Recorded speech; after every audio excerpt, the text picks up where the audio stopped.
Hello, Friday ഫ്ലെയിമിലേക്ക് എല്ലാവർക്കും സ്വാഗതം. ഇന്ന് ഞാൻ ഉണ്ടാക്കാൻ പോകുന്നത് മാമ്പഴ പുളിശ്ശേരിയാണ്. അതിനായിട്ട് ഞാനിവിടെ നല്ല മധുരമുള്ള പഴുത്ത മാങ്ങ ഒരെണ്ണം എടുത്തിട്ടുണ്ട്. മാമ്പഴം ചെറിയ കഷ്ണങ്ങളാക്കി എടുത്തതിലേക്ക് ഒരു ഒന്നോ രണ്ടോ പച്ചമുളക് ചേർത്ത് നല്ലതുപോലെ വേവിച്ചെടുക്കുക.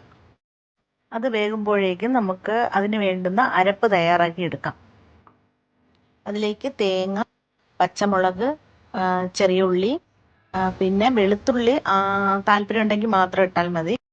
പിന്നെ കുറച്ച് മഞ്ഞൾപ്പൊടിയും ജീരകവും ഇതെല്ലാം കൂടി നന്നായിട്ട് മഷി പോലെ അരച്ചെടുക്കണം.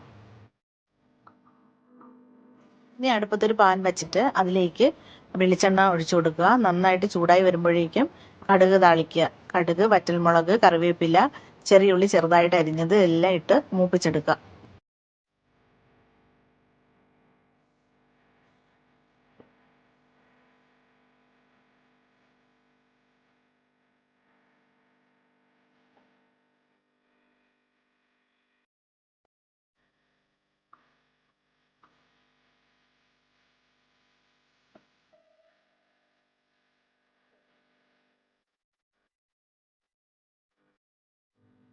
ഇനി ഇതിലേക്ക് അരപ്പ് ചേർത്ത് നന്നായിട്ടൊന്ന് ഇളക്കി കൊടുക്കുക.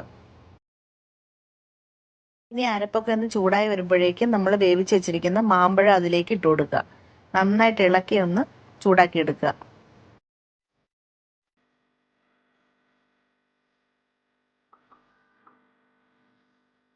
ചെറിയൊരു തിളയൊക്കെ വന്നതിന് ശേഷം നല്ല കട്ടിയുള്ള തൈര്, വെള്ളമൊന്നും ചേർക്കാതെ മിക്സിയിൽ അടിച്ച് വെച്ചിരിക്കണം, അത് ഇതിലേക്ക് ചേർത്ത് കൊടുക്കണം.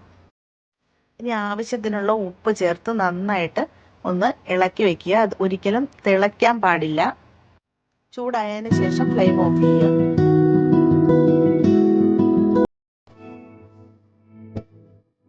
നല്ല മാമ്പഴ പുളിശ്ശേരി തയ്യാറായിട്ടുണ്ട്.